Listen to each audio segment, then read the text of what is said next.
에베소서 6장 17절 말씀, 지난주하고 같은 구절입니다. 구원의 투구와 성령의 검, 곧 하나님의 말씀을 가지라. 오늘의 말씀의 제목은 성령의 검입니다. 여러분, 한 주간 동안도 여러분 로마 군인처럼 여러분 승리하는 삶을 하셨습니까? 우리들은 로마 군인들이 전쟁터에 나가 있는 것과 똑같은 그러한 위치에 있는 자들이 바로 우리 크리스천들인 것이죠.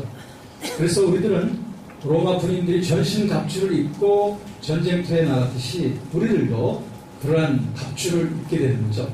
그래서 진리의 허리띠, 구원의 투구, 그리고 의의 흉배, 그 다음에 믿음의 방패, 그리고 평화의 힘, 이런 것들을 신고서 우리가 전쟁터에 나와 있는 자들이 바로 우리 크리스천들인 것입니다. 그런데 지금까지 보았던 이 모든 병기들, 이 모든 도구들은 다 방어용입니다. 그렇죠? 이것들 중에 어느 한 가지도 적을 공격하기 위한 그런 무기는 지금까지 소개가 되어지지 않고 있습니다.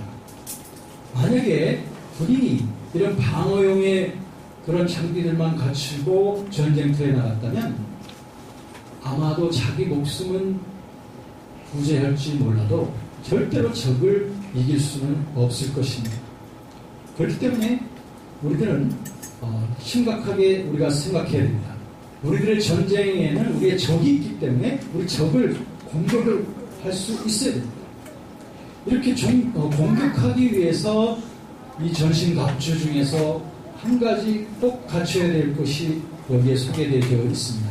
그게 바로 칼, 검입니다. 성경의 오늘 말씀에 보면 검, 성령의 검이라고 되어 있죠. 그러면 여러분 궁금하지 않습니까? 로마 군인들이 싸우려면 이 검만 있는 것이 아니라 창도 있고 또 활도 있고 한데 왜 검 하나만 필요하고 있을까요? 여기서 우리가 잊지 말아야 될 것은 이 성경 말씀은 로마 군인들에 대해서 지금 설명하려고 하는 것이 아니라 바로 크리스천들의 병기, 크리스천들의 영적 무장에 대해서 설명하려고 거기에 중심을 두고 있기 때문이라. 그렇기 때문에 여기서 딱 한 가지만 사도 바울이 설명하고 싶었던 것이죠. 공격용 무기는 딱 한 가지다. 그건 검. 그런데 검이 바로 성령의 검이라고 했고, 이 성령의 검이 곧 하나님의 말씀. 이 심각한 교훈을 우리가 받는 것입니다. 우리가 마귀를 이길 수 있는, 공격할 수 있는 최상의 병기, 유일무이한 병기는 성령의 검인 바로 하나님의 말씀만이 있다는 것입니다.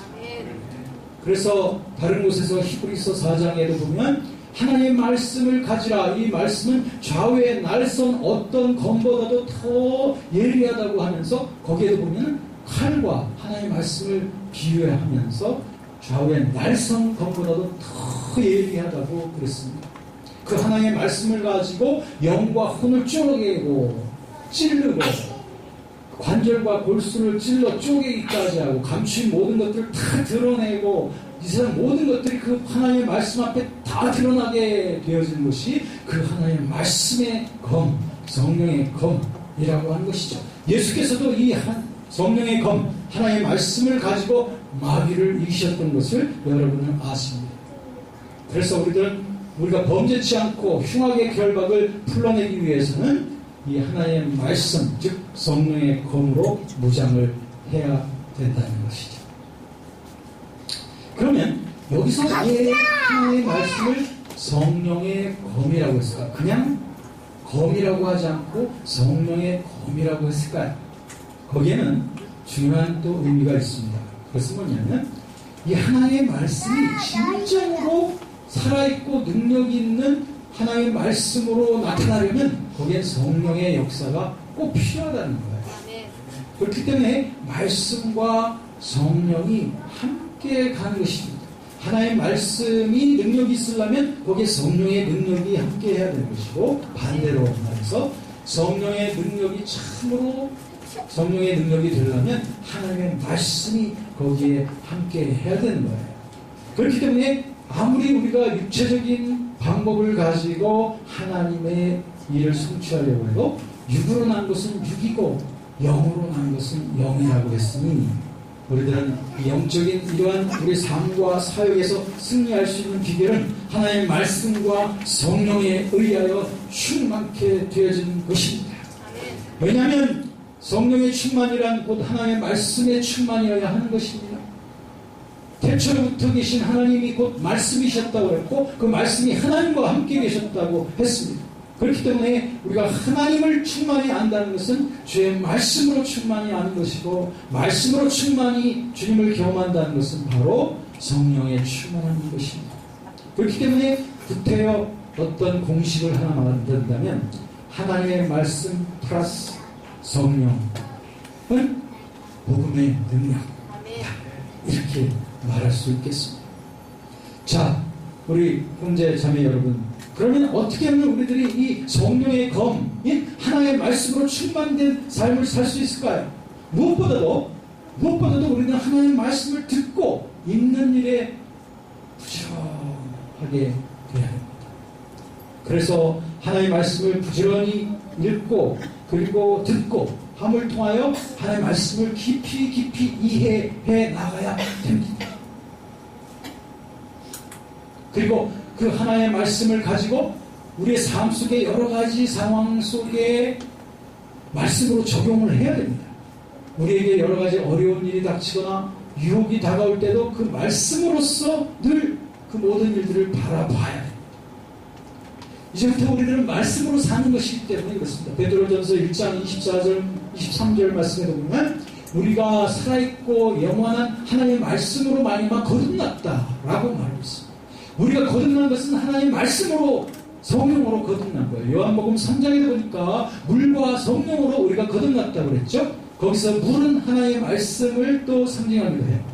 말씀과 성령으로 우리가 거듭났다는 거예요. 그렇기 때문에 우리의 새 생명은 바로 말씀과 성령에 의하여 움직이는 새 생명이고 우리가 새 생명이 자라난다고 하는 것은 말씀과 성령 안에서 우리의 영적인 신장이 자라나고 영적인 근육이 걷는 것을 말하는 것이죠. 그러므로 여러분들 이제 분명히 알게 되었습니다. 우리의 삶 속에서 영원하고 궁극적인 승리, 이 세상의 모든 흑암의 권세들과 모든 유혹들과 모든 종류의 불같은 시련 속에서 우리가 이길 수 있는 단 하나의 무기, 그것은 하나님의 말씀으로 무장하는 것이고 그 말씀을 가지고 살아가는 것이고 그 말씀으로 적용하는 것입니다. 말씀 외에 다른 어떤 것에 가치관을 두지 아니하고 내 속에 무장되어진 그 말씀 가지고 이 세상을 바라보는 거예요. 그 말씀 가지고 모든 일을 대하는 것입니다. 말씀 가지고 모든 유혹 앞에 서는 것입니다. 그것만이 로마 군인들이 오직 적을 공격할 수 있었던 유일한 무기가 바로 그 검이었던 것처럼 우리에게도 마찬가지인 것입니다. 이럴 때에 우리 안에 거하신 성령께서는 말씀으로 살아가려고 발버둥치는 저와 여러분에게 성령으로 충만케 하시고 우리를 감동하시고 그래서 우리로 하여금 모든 종류의 흑암을 다 물리치고 모든 종류의 시련 속에서도 승리하며 모든 종류의 유혹 앞에서 우리가 승리하는 그러한 전능하신 하나님의 자녀들인 것을 증거해 주실 줄로 믿습니다. 여러분, 우리는 세상에 살면서 집사님 나 또 시험 받았어, 나 괴로워, 나 힘들었어, 이런 삶을 이제 딛고 일어서야 됩니다.